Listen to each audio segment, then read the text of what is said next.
कृष्ण ग्रह गृहीतात्मा न वेद जगदीदृशम। यह जो कृष्ण रूपी जो ग्रह है, यह जिसको लग जाए जल्दी से यह छूटता नहीं है।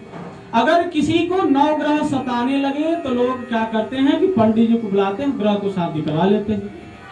लेकिन यह जो 10वां ग्रह है, कृष्ण रूपी नाम का ग्रह, यह जिसको लग जाए तो कोई अगर छुड़ाना चाहे तो भी नहीं छूटेगा।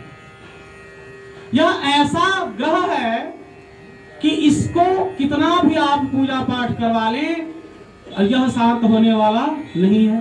पहली बात तो कि यह ग्रह तो किसी को लगता नहीं है, और जब लग जाए तो फिर छूटता भी नहीं है। ऐसे ही ग्रह भगवान के भक्त प्रहलाद की थी।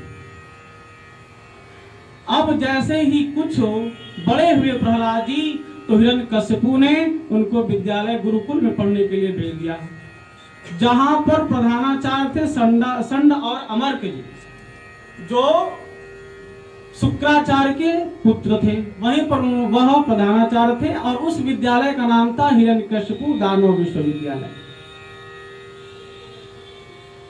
अब संडामर्क जी इनको ज्ञान देने लगे, प्रहलाद जी को। अब प्रहलाद जी का वहां उस गुरुकुल में पढ़ाई सिर्फ छल और कपट की विद्या की हो रही थी, और भक्त तो ठहरे भगवान के प्रिय भक्त आदमी, उनका इस विचार में मन लगता नहीं था। और इनका जब मन लगता नहीं था तो यह भगवान का स्मरण करने लगते। एक दिन हिरण्यकश्यपु उस गुरुकुल में आ पहुंचा, और वह अपने बेटे को पास बुलाए और कहे, पुत्र अब तक तुमने क्या सीखा है? तो प्रहलाद जी ने कहा कि पिताजी, अब तक के स्वाध्याय काल में हमने एक बहुत बढ़िया बात सीखी है। अब हिरण्यकश्यपु ने कहा कि बेटा वह कौन सी बात है जो अब तक के तुमने एक ही बात सीखी? तो भक्त कहते हैं, तत्साधु मन्ये शूरवर्य देहिनां सदा समुद्विग्न धियाम सद्गहात् हित्वात्मपातं गृहमन्धकूपम् वनं गतो यद्धरिमाश्रयेत।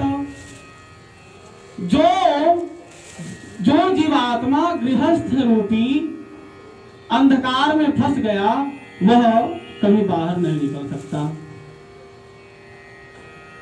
जो एक बार अगर कुएं में गिर जाए तो लोग उसे रस्सी लटकाकर उसको निकाल लेते हैं, लेकिन जो गृहस्थ रूपी आश्रम में जो फंस गया, वह बाहर नहीं निकल पाता है। अगर वह उस पर भगवान की कृपा भी हुई कि वह निकलना चाहे, तो भी किसी न किसी रूप में माया उसे रोक लेती है। वह माया पुत्र के रूप में, या पुत्री के रूप में, या माता पिता के रूप में, या पत्नी के रूप में भी हो सकते हैं। तो हे पिताजी, वन में जाकर हरि का स्मरण करना चाहिए, यही हमारा परम कर्तव्य है, जिससे हमारे हमें मोक्ष की प्राप्ति हो, जिससे हम मृत्यु और जन्म मृत्यु के चक्र से निकल जाएं। तो गृहस्थ जीवन का केवल कुआं नहीं कहा, बल्कि बताया गया कि यह एक अंध कुआं है, जिसमें जो गिरा वह कभी बाहर नहीं निकला। यह शब्द जैसे ही सुना, हिरण्यकश्यपु की आंखें लाल हो गई और वह क्रोधित हो गया। लेकिन उसने एक बार विचार किया, यह मेरा पुत्र तो अभी बहुत नन्हा सा बालक है, इसको जैसा पढ़ाया जाए वह वैसा पढ़ेगा। तब हिरण्यकश्यपु ने संडामर्क जी को बुलाया। तब संडामर्क जी वहां आए और कहे कि महाराज कैसे आना हुआ? तब हिरण्यकश्यपु ने कहा कि पहले ये बात छोड़ो, पहले ये बताओ कि हमारे बेटे को तुम पढ़ा क्या रहे हो? और वह हमसे कह रहा है कि पिताजी जाइए वन में आराधना कीजिए, हरि का सुमरण कीजिए, यही सब पढ़ा रहे हो। अब संडामर्क जी थोड़ा सा घबराए और बोले कि क्षमा करना महाराज, आपने जो पुस्तक निर्धारित की है हमारे विद्यालय में वही पढ़ाया जाता है, और जो हमें मिला है पढ़ाने के लिए, हम वही पढ़ाते हैं और इसको हमें पता नहीं है कि इसको यह ज्ञान कहां से प्राप्त हो रहा है। अब यह ऐसे ही गुरुजन वृंद पर गुस्सा करके चिल्ला करके हिरण्यकशिपु महल को लौट गया। तब उस गुरुदेव ने प्रहलाद के पास आकर कहा कि प्रहलाद से हम कुछ प्रश्न पूछना चाहते हैं कि यह कैसे हुआ। वत्स प्रहलाद भद्रं ते सत्य कथय मामृषा। बेटा तू सच सच बता, तेरा कल्याण हो, तेरी किसने बुद्धि भ्रष्ट की है। बात अपने पिता को तो जो सुनाई वो सुनाई, अब सब तुझे, यह सब बातें तुझे किसने सिखाई, बता तुझे यह सब बात किसने सिखाई है। यह उटपटांग सी बातें तुमको कौन सिखा रहा है। अब प्रहलाद जी थोड़ा मुस्कुराए और कहते हैं कि धन्य है प्रभु, आपकी माया धन्य है। अगर हम किसी को अच्छे मार्ग पर जाने की रास्ता दिखाते हैं तो लोग कहते हैं कि यह उटपटांग सी बातें कर रहा है। तब गुरुजी और क्रोधित हो गए और कहे कि इस चंदन जैसे वन में तुम कांटे के जैसे वृक्ष कहां से पैदा हुए। दैते चंदन वने जातो यम कंटकद्रुमः। इस चंदन जैसे वन में तुम जैसे कांटे का वृक्ष कहां से उत्पन्न हुआ। संडामर्क जी ने प्रहलाद जी को बहुत डांटा। अब सुखदेव बाबा कहते हैं कि परीक्षित, यह गुरुजी नहीं डांट रहे, यह गुरुजी नहीं डांट रहे, यह तो हिरण्यकशिपु के सेवक डांट रहे हैं, यह हिरण्यकशिपु के सेवक डांट रहे हैं, गुरुजी यहां नहीं डांट रहे।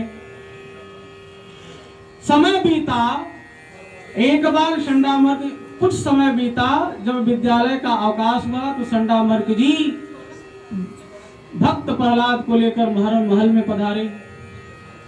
अब वहां कयाधु जी प्रहलाद को बहुत लाड प्यार से बुलाया, स्नान कराया, भोजन कराया, वस्त्र धारण कराया और कहा कि बेटा जाओ अब अपने पिताजी से भी मिल लो। जैसे ही प्रहलाद जी महल में जाते हैं पिताजी से मिलने के लिए तो हिरण्यकशिपु उनको प्रेम पूर्वक अपनी बाहों में भर लेता है और कहता है कि पुत्र, अब तक के स्वाध्याय काल में तुमने क्या सीखा। अब भक्त प्रहलाद कहने लगे कि पिताजी, अब तक के स्वाध्याय काल में हमने 9 नई बातें सीख ली। अब हिरण्यकशिपु को लगा कि हो सकता है कि संडामर्क जी ने कुछ अच्छी बातें पढ़ाई हो, तो हो सकता है उसको ये चीज का ज्ञान हो। अब हिरण्यकशिपु ने कहा कि बेटा, जो तुम सुने हो या जो तुम पढ़े हो उसको एक बार सुनाओ कि हम भी सुने कि क्या क्या है। श्रवणं कीर्तनं विष्णोः स्मरणं पाद से